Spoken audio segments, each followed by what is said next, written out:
All right, let's unpack this. Today, we're diving deep into a fascinating question. How does technology fundamentally reshape our sense of self? We're drawing from Vauhini Vara's compelling book, Searches, Selfhood in the Digital Age. It's this really unique blend of memoir, sharp journalism, and insightful cultural critique. That's right. And our mission for this deep dive, really, is to explore the profound impact digital platforms have had on our identity, our communication, even how we perceive the world around us. Yeah. We'll trace this whole journey, from the very first days of the internet all the way to today, this complex era of artificial intelligence. Okay. Connecting the dots on how these pervasive technologies influence us, sometimes in ways we don't even realize. The book opens with this incredibly vivid picture of the early 1990s. Remember the sound, that staticky screech of a modem? Oh yeah, the handshake. Exactly. Punctuated by sharp beeps, like a machine hyperventilating, she says. The author describes her first encounter with the internet at a friend's house somewhere in Oklahoma City, and steered by her friend, Lily Zhang, she calls her. She found herself just utterly enchanted by America Online chat rooms. AOL, wow. Blast from the past. Totally. Strangers from all over, manifesting only as screen names, messages just jostling democratically. She recalls it as like the most exciting invention she had ever seen. And this period, it actually had a name. The Eternal September. Oh, really? Yeah.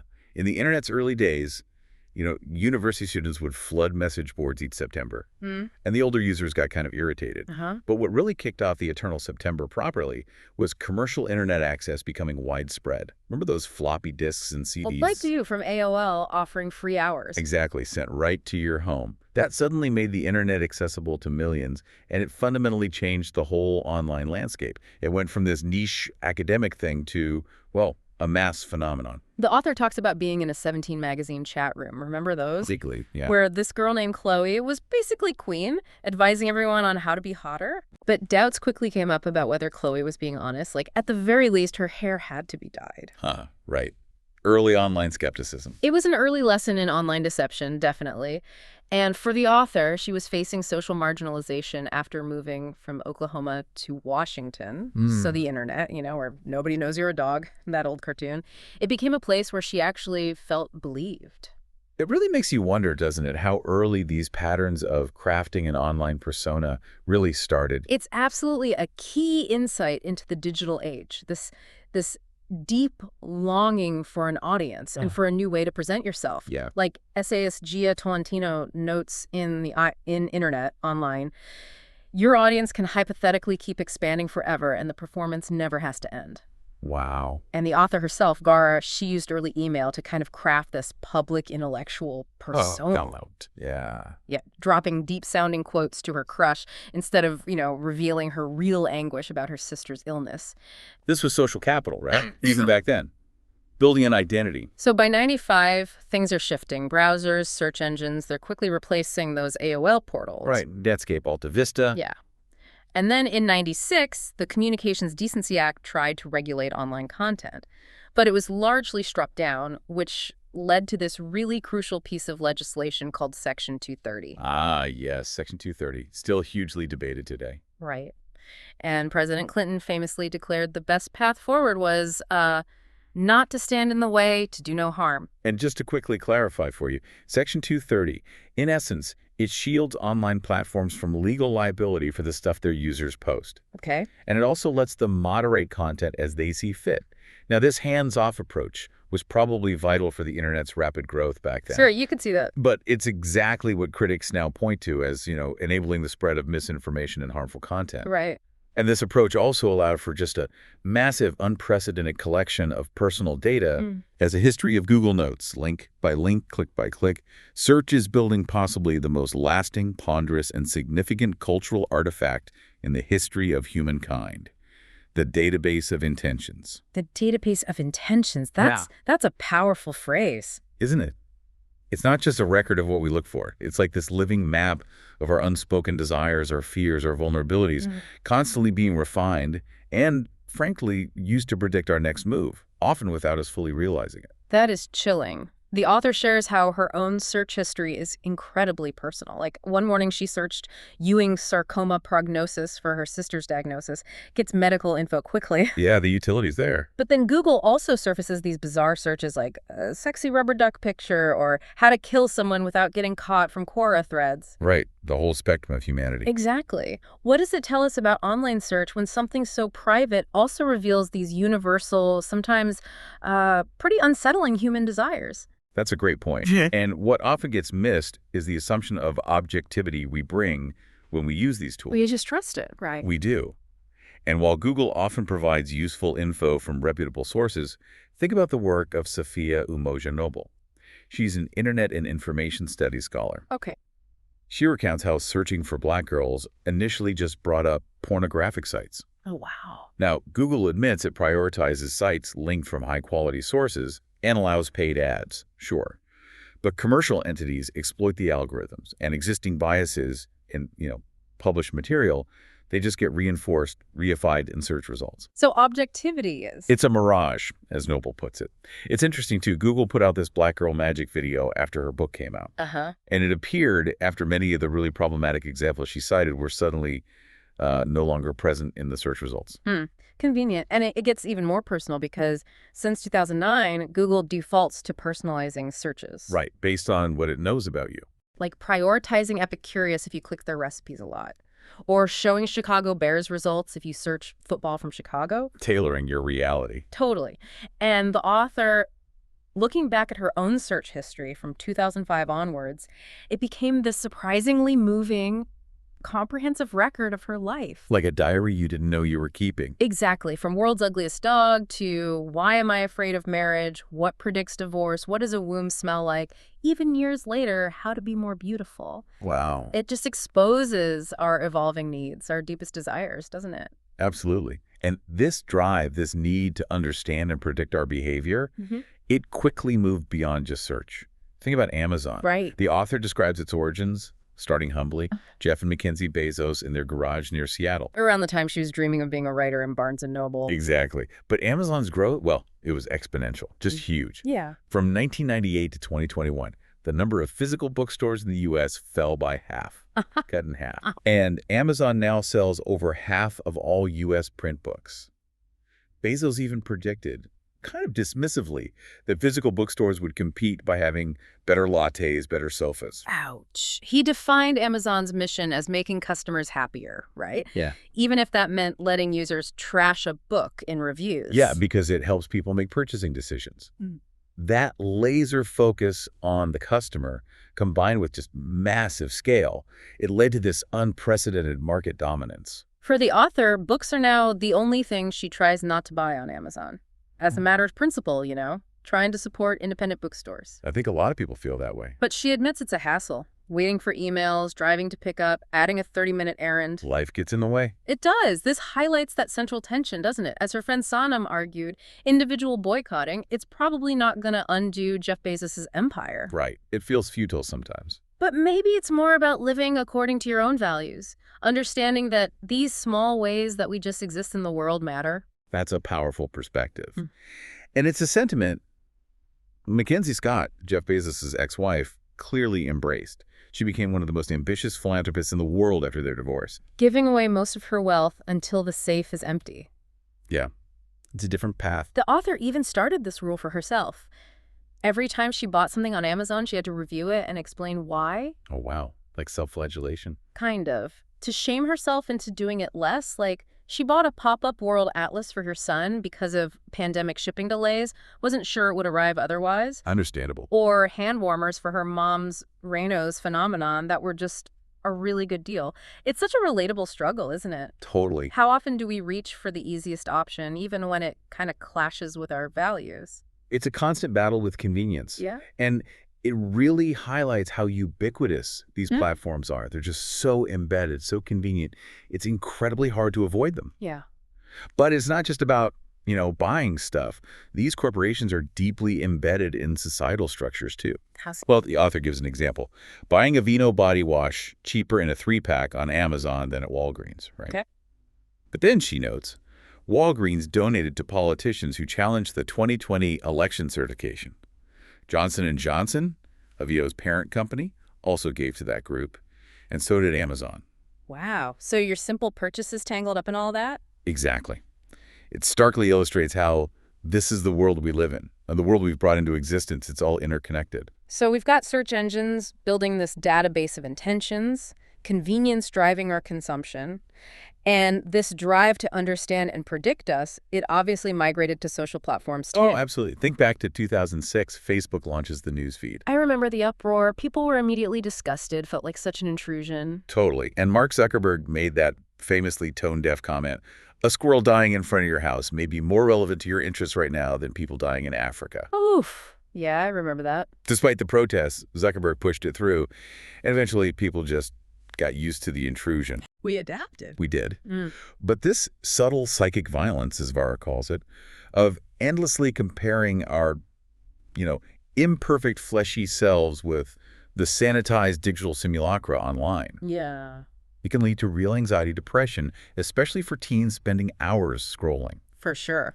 And as Gia Tolentino notes, writers, for instance, are often professionally motivated to create this continually updated record of their work and personality online. You're performing a version of yourself. The author mentions her own social media use is pretty minimal, mostly a professional bulletin board on X, formerly Twitter. But she tells the story about her husband resisting smartphones and social media for ages, until the pandemic basically forced him no paper menus, friends using WhatsApp. The pressure becomes immense. Yeah, he even called her out, like, you just stopped talking in the middle of a sentence to look at your phone. Ouch. Seen that happen. And later, could you please at least try not to do it in front of him? Meaning their son. He eventually caved, bought an iPhone, created a Facebook profile. It's just such a familiar scenario, isn't it? That struggle for boundaries. It really is. And while a company like Apple often emphasizes its business model, selling devices means less incentive to track user data compared to ad-focused companies like Google and Meta. Right. That's their line. Well, unsealed documents revealed Google actually pays Apple billions to be the default search engine in Safari. Billions. Wow. So they're more intertwined than they let on. Deeply intertwined.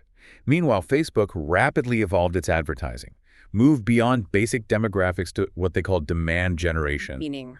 Inferring your interests from everything you do on the platform, even what your friends do. Whoa. And it wasn't just inferring interests, was it? Back in 2007, remember Facebook Beacon? Oh, Beacon? Yes. Or infamous. It publicly broadcasted your online purchases. The author actually experimented with it, bought a No Country for Old Men ticket on Fandango, and a creepy three-piece bunny costume on Overstock.com. And her friend Steve immediately knew about it. People were horrified at first. Understandably. But then they just moved on. Zuckerberg eventually pulled Beacon, but he kept the ability to target users based on hobbies and interests. And that became the absolute foundation of Facebook's entire business model. Yeah. This deep targeting expanded massively. They started inferring things like multicultural affinity, sexual orientation, religious practices, political beliefs, even health topics like chemotherapy. That feels like a huge overstep. Well, the Federal Trade Commission settled with Facebook in 2011 precisely for misrepresenting its privacy practices. Right. It just illustrates the growing power these companies have, not just to understand us, but to predict and, frankly, influence our desires and behaviors in increasingly subtle ways. This whole quest for understanding, for connection, it goes beyond just social media, too. The author talks about living in Madrid, learning Spanish, and often feeling naked without being able to communicate fluently. I can imagine that feeling. She remembers asking for sparkling water but getting Coca-Cola. Or mistakenly writing, "I am hungry to talk," when she meant, "I am afraid to talk." Little mistakes that feel huge. Yeah. This inability to communicate perfectly brought this really profound despair.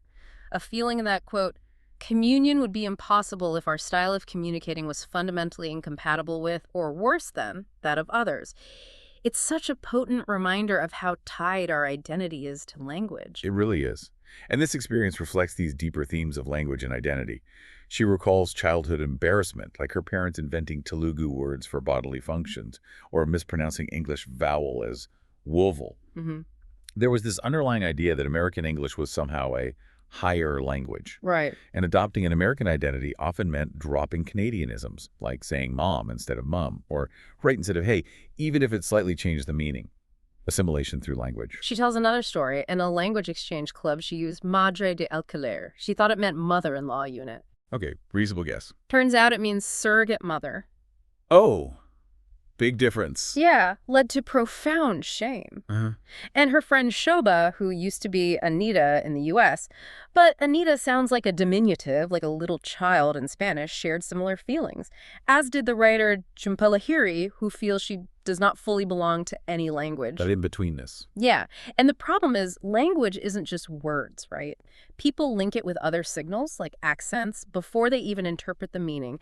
The author's own mother was denied a job because her accent was judged too strong. Oof. Yeah, the bias is real. But what's fascinating here is the idea put forward by writers like Salman Rushdie and Arundhati Roy that language does not belong to anyone, that it can be remade for our own objectives. The author found this common desire for communion, especially with other non-native Spanish speakers.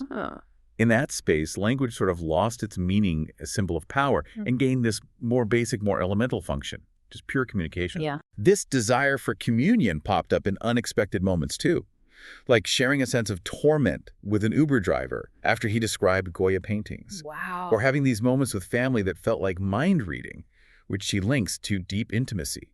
So this quest for direct understanding, it naturally leads to questions about technology, right? Yeah. Her first novel explored direct brain-to-brain communication. Right. An invention requiring massive investment, making its creator the richest person in the world. And now Elon Musk is literally founding a company, Neuralink, to try and make this a reality. It makes you wonder if we could bypass language entirely, would that solve these communication barriers? Well, the author makes a really crucial distinction here. Traditional language, even with all its issues, its colonial appropriations, it's fundamentally a free tool. Right. It requires nothing more than our lungs and larynges and mouths and minds. But these new communication technologies, they require a huge investment that only the rich and powerful have the resources to make. Ah, okay. The access issue. Exactly. So the core question becomes, is it possible to invent a technology of communication ourselves that can overcome what separates and hierarchizes us? Ooh. Or would any technology only reinscribe the separations and hierarchies that already exist? It really challenges us to consider if making life easier is always making it better. That's a heavy question. And it brings us right to artificial intelligence and how it's shaping our creative lives, our intellectual lives. The author talks about using AI to help write Ghosts, an essay about her sister's death. She felt unsettled about it. Yeah. Aware of those critiques by Emily Bender and Timnit Gebru, the Stochastic Parrots paper. Right, a very influential critique. And just to explain that stochastic parrot idea for you. Yeah. It basically argues that these large AI language models are incredibly good at mimicking patterns in the data they're trained on. Okay. They generate plausible-sounding text, but they don't actually understand meaning or context. They're like parrots just repeating phrases they've heard, statistically likely phrases, without comprehension. Which means they can easily reproduce biases, racist, misogynist, whatever, if that bias exists in their massive training data, which often comes from places like Reddit, disproportionately male, young demographics. So the output reflects the input, biases, and all. Exactly. And understanding this critique is crucial when you see AI corporations promoting AI in literature, especially highlighting collaborations with women of color. Why specifically? Well, it signals sophistication, it promotes diversity, it helps build trust, and ultimately it expands their market reach. It has rhetorical value for them. Interesting. Yet the author, despite her own unease about using it for her essay, found the piece got used to promote AI collaboration. Teachers assigned it. A VC invited her to judge an AI writing contest. It highlights that complex dance we're all doing with AI right now. Yeah. But her personal experience using ChatGPT for her fiction was actually confusingly disappointing. How so? It produced really familiar language and plot developments, lots of cliches, even a corny redemption arc for what was meant to be a darkly comic story. Huh.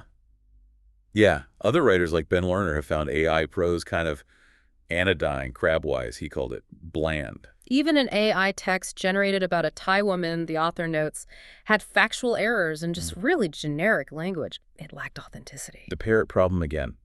Plausible, but hollow. And these biases, they aren't just in text, are they? They're powerful in AI image generation, too. Oh, absolutely. Tools like OpenAI's Dial are famous now. Right. Research from Stanford found some stark examples. Ask for an American man and his house. You get a pale-skinned person, colonial-style house. As for an African man, you get a hut. Whoa. Housekeepers consistently came out as people of color. Flight attendants as women. Homes looked North American by default. The tools just amplify the biases baked into the data they learned from. The author's college friend Dana needed images of female executives for a business school presentation. What does she get? Repeatedly. White women with enormous cleavage and tight tops looking, quote, like a stripper. That is truly shocking how deeply entrenched that is. It is. But it also echoes much older historical biases in visual representation, right?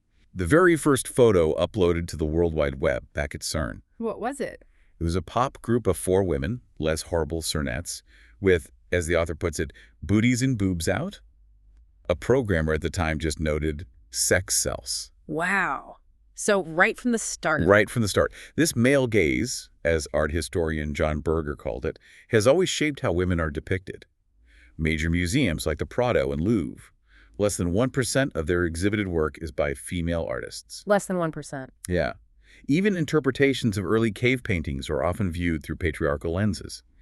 Feminist archaeologist Margaret Conkey suggests maybe they were more about communication among people, not just male hunting rituals. So AI isn't really creating new biases? Not primarily. It's reflecting and massively amplifying the biases already present in centuries of human culture and data. Which makes something like synthetic memories all the more poignant and kind of complex. Explain that one.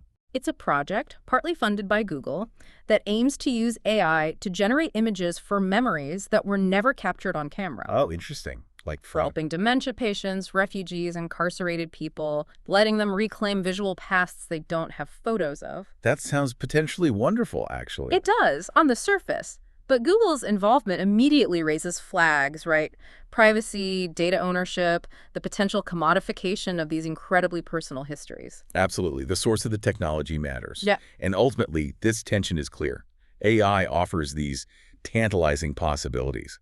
It even inspires this speculative surprise in the book, a fictional pitch to investors. Oh. For a vessel that can travel to a parallel world to retrieve lost objects from the lives of girls and women who died prematurely, to house them in a museum, envisioning, of course, infinite revenue potential. A sharp way to highlight both the imaginative potential and the inescapable profit motive. So, okay, after exploring all of this, it really is hard to imagine not using Google, Amazon, X, Instagram, ChatGPT. They're just so convenient, entertaining, even with all the problems we've discussed. They're woven into the fabric of daily life now. Totally. Yeah. We often allow optional surveillance just because it makes things easier, letting Google save searches, letting Apple track location for Uber. The convenience trade-off. Yeah. The author even notes feeling irritated when Europe's Digital Markets Act meant Google Maps didn't open directly from search results anymore. Right. You get used to the seamlessness. It makes you realize how quickly we adapt and how disorienting it feels when these systems change, even if it's for, regulatory reasons trying to protect us. And that's exactly where we see the normalization of what the scholar Shoshana Zuboff calls surveillance capitalism. Okay, break that down. It's basically an economic system built on collecting vast amounts of personal data, commodifying it, and using it to predict and modify human behavior, all for profit. Right. In this system, Zuboff argues, powerful entities make declarations that establish facts out of thin air, creating a new reality where there was nothing. They define the terms. So while some might imagine this AI utopia, cure diseases, perfect tutors, efficient government, Yeah, the techno-optimist view. the author warns that such a world, if it's driven primarily by these tech giants, will inevitably reflect technological capitalism's values, biases, and desires. Leading to potentially a dramatic leap in the corporate capture of human existence. More control, less autonomy. But there is a path to resistance, isn't there? The book offers hope. It does. It draws on people like Ursula K. Le Guin, the feminist speculative writer. Love her work. She argued back in 2014 that hard times are coming, when we'll be wanting the voices of writers who can see alternatives to how we live now. We need imagination. Exactly. She famously quoted Audre Lorde, "The master's tools will never dismantle the master's house," but Le Guin also noted that resistance and change often begin in art. And we're even seeing shifts in policy now, right? Like Lena Khan at the FTC. Yes.